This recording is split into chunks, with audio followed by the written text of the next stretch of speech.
Hey everybody, this is Paul Politico. AI, in my opinion, has sort of ruined my personal creativity. Now, I'm making this video because AI has become such an important factor in our lives. In fact, personally, it has affected my workflow in the Paul Politico stream.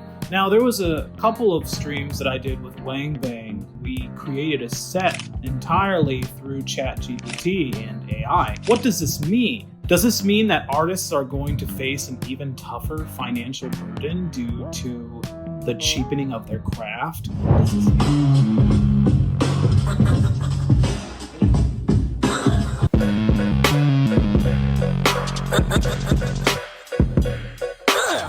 Does this mean that it has become easier for people like myself to create content at faster paces? Or does this mean that AI is going to take over the world like Skynet predicted in the Terminator movies? Against the machines.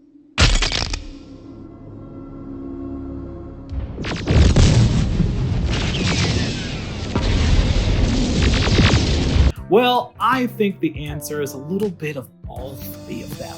Now, why is that? Well, AI as a concept is not new. It's been around since the early days of science fiction.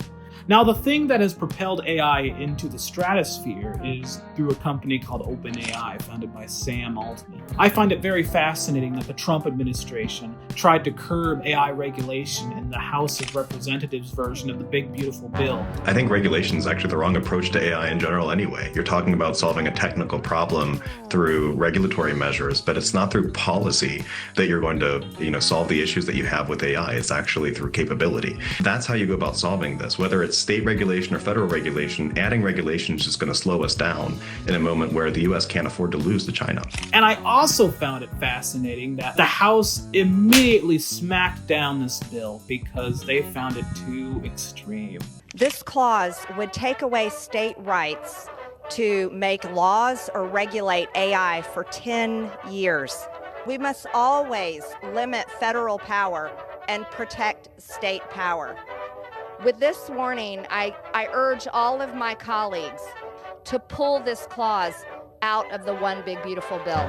This bill should be about tax policy, should be about America First Energy and Americans' border security, not about allowing AI to run rampant and destroying federalism in the process. So what does this mean for the future of AI in our world? Well, AI is here to stay.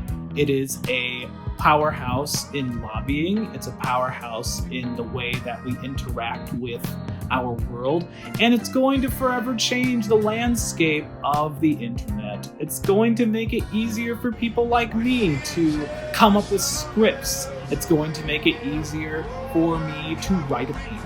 It's going to make it easy for me to translate myself into different languages. It's going to make it way easier to create captions for myself, for my content. All of this is to say that content in and of itself is a form of slop. I'm sorry.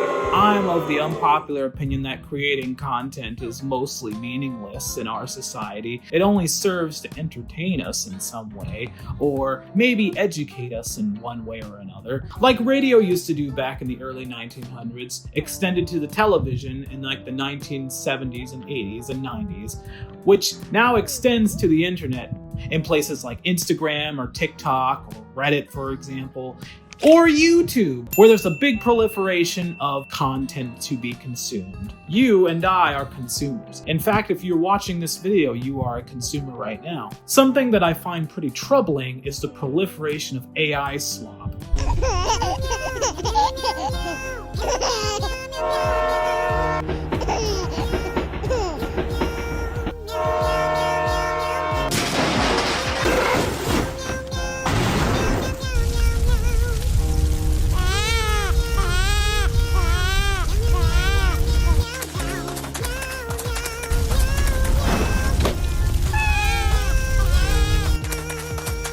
In combination with the slop that us content creators create, AI slop completely removes the soul and creativity of the middleman. This creates a pool of content that I find a little bit disturbing. Welcome to the Chernobyl challenge. I'm gonna lick this glowing pole. Let's see how many views this gets. A little bit strange. Hey guys, welcome back to the channel. Today we're cooking with plutonium-239. It's hot, it's dangerous, and it's definitely illegal. Not very entertaining, but I do find it's very harmful to the environment. When you create a prompt in ChatGPT, for example, you are using a boatload of power that could be used to power someone's home, or providing the energy that allows us to fuel our economy. Instead, you're using that energy to destroy our environment. A single data center can use as much power as 80,000 US homes. And funnel all this energy into funding large companies like OpenAI, like Microsoft, like DeepSeek. The nation's roughly 2,700 data centers are mostly run by big tech firms and consumed more than 4% of all electricity in the US in 2022. That's projected to more than double to 9% by 2030. And you're also willingly providing trading data to governments, especially when you use programs like DeepSeek. Now, I'm also simultaneously of the belief that if you don't use AI in your content, you will fall behind and you will die. You will see in this video that I have also used some AI in order to embellish my video a little bit, to give it some personality. Now, it makes content creation easier, yes. Does it make content creation more entertaining? I will leave that up to you. Now, as an artist myself, I find that AI has become a barrier to my creativity. I see my own personal blood, sweat, and tears being reduced to a typed prompt.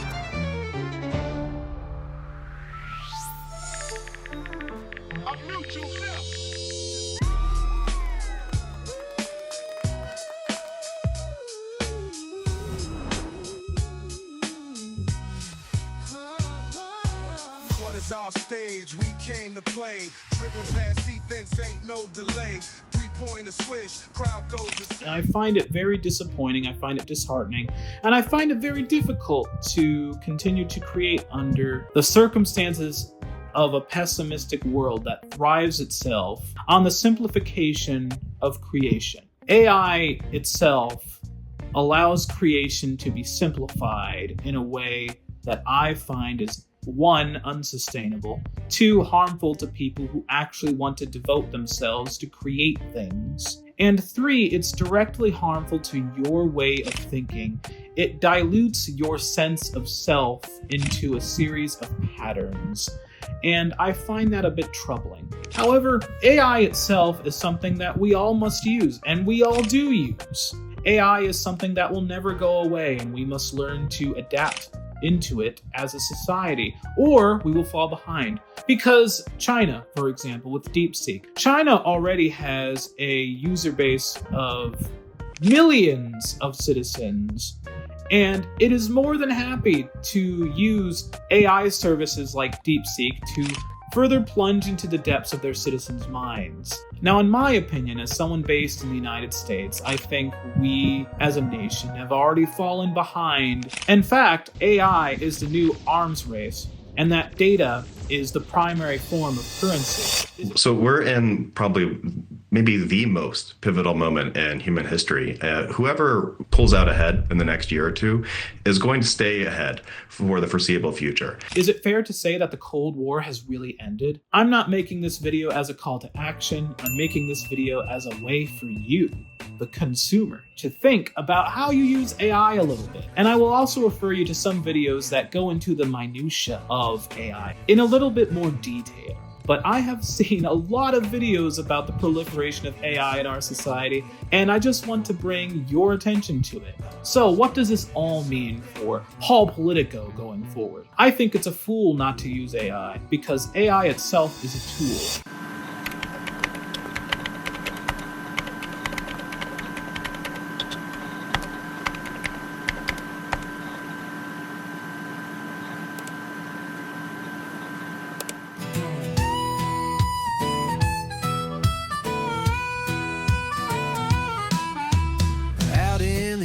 With my boots untied,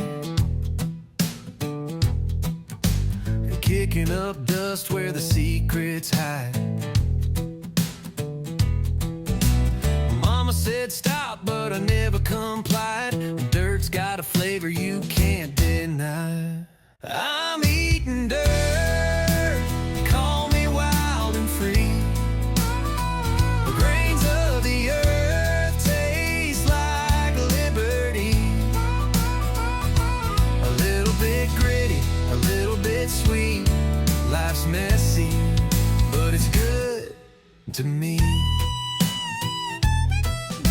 However, I think there are ways to do it that aren't so brazen and lazy. If there's one thing that matters in the creation of art that you should take away from this, is that there is a human element to art, and that can never be replaced. And you should keep that in mind whenever you use AI tools like ChatGPT or DeepSeek.